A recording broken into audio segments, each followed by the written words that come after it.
Let's bring Filipinos back to one another in service of our country. Join me in this noblest of causes and we will succeed. Sama-sama tayo babangon muli. Thank you. Sama-sama tayo na babangon muli sa kahirapan sa ating bayan. Sama-sama tayo na babangon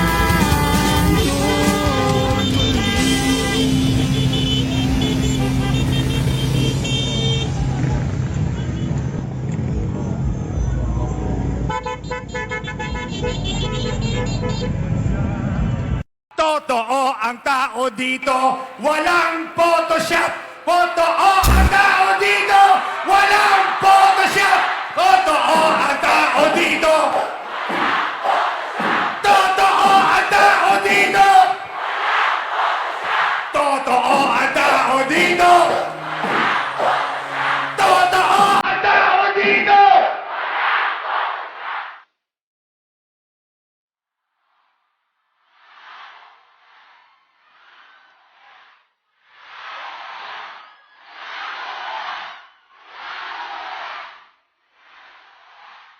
Kahit po, napakaliit lang po ng ating crowd. Mga 100,000 lang po.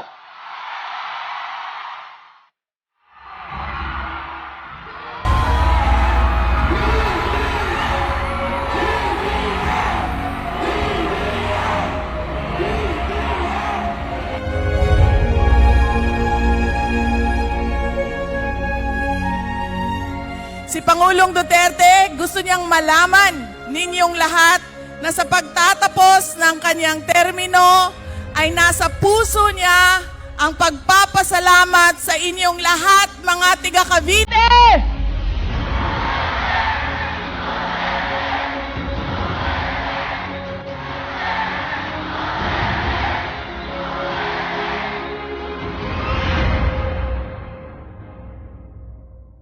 Nung ako'y napayabang ng konti, sinabi ko makakakuha ka ng 800,000 boto dito sa Cavite. Katakot-takot ibang kulay ang nagalit sa akin. Ang yabang ko raw. Sasagarin ko na ang yabang ko. Mr. President, yung 800,000 po yun ay hindi nyo boto. Ayan lang po ang lamang na makukuha nyo dito sa Cavite.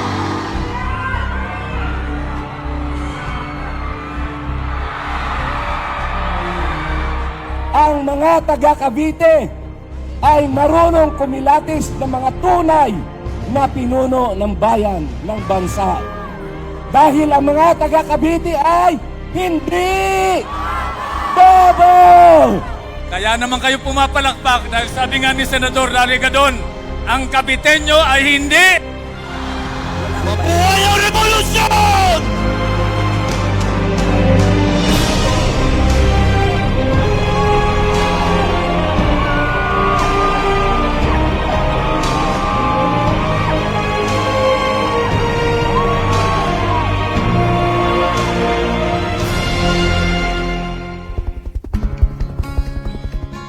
Suportahan po natin, ikampanya natin, iboto natin ang susunod na Presidente ng Republika ng Pilipinas, Bongbong Marcos!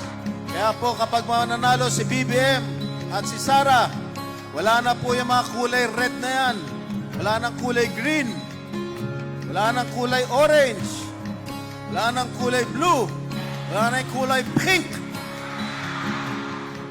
Nagpapasalamat po ako ni Presidente Duterte at sa kanyang partido PDP Laban dahil inendorso na po nila si Apo Bongbong Marcos bilang Presidente. At sigurado po tayo hindi po kayo babayaran dahil ang BBM Sara Unity Team ang rumerespeto sa dangal ng bawat Pilipino. Tingin ko, mukhang tapos ng eleksyon. May bago na tayong presidente. Salamat po sa kagalakan ng pagtanggap ninyo sa amin sa araw na ito. Kahit na balibaliktarin natin ang mga pangyayari, kahit na mag-iiyak pa kayo, wala nang mangyayari. Maliwanag pa sa sikat ng araw si Bongbong Marcos at si Inday Sara Duterte. Nakakataba ng puso na nandito kayong lahat, na tayo ay nagkakaisa, na magkabuklod-buklod, na siyang hangarin ni Apo BBM.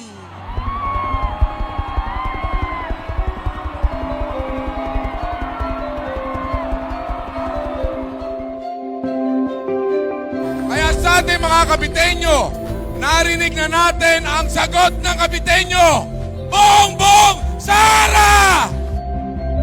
Ang pagbabago ay magpapatuloy! Kung ang puso ng iba ay punong-puno ng galit, ang puso nating lahat punong-puno ng pagmamahal at pag-unawa. Ang kamay sa dibdib ay Inday Sara. Ang kamao ay Duterte. Ang victory sign ay ito ay burger. Kapag kayo po ay binastos, kinancel, binoykot, dahil tumulong kayo, sumuporta kayo, nangampanya kayo ng Marcos at Duterte, ang lagi nyo lang ibatubalik ay burger kayong lahat sa amin ni Apo BBM!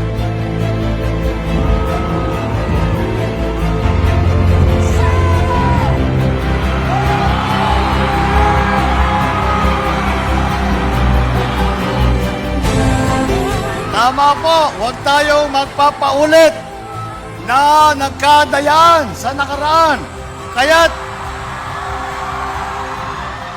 Kaya't sa Mayo 8, magpapadala ko rito ng maraming 3-in-1 para walang tulugan.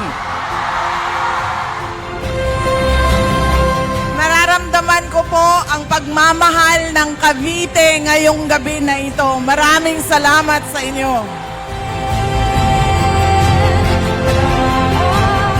At isisigaw po natin sa kanilang lahat.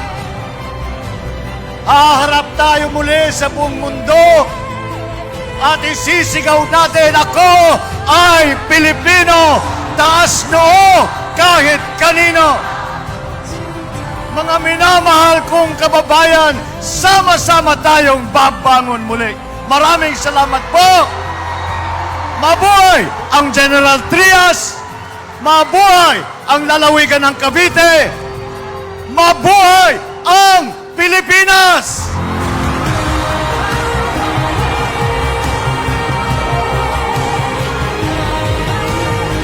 Mahalin po natin ang Pilipinas!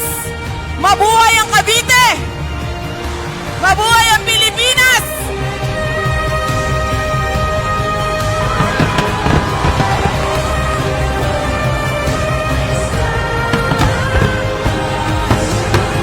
Isa lang ang kulay nating lahat. Ang kulay ng Pilipino na masipag at tulad ng mga Kabitenyo, maggiting.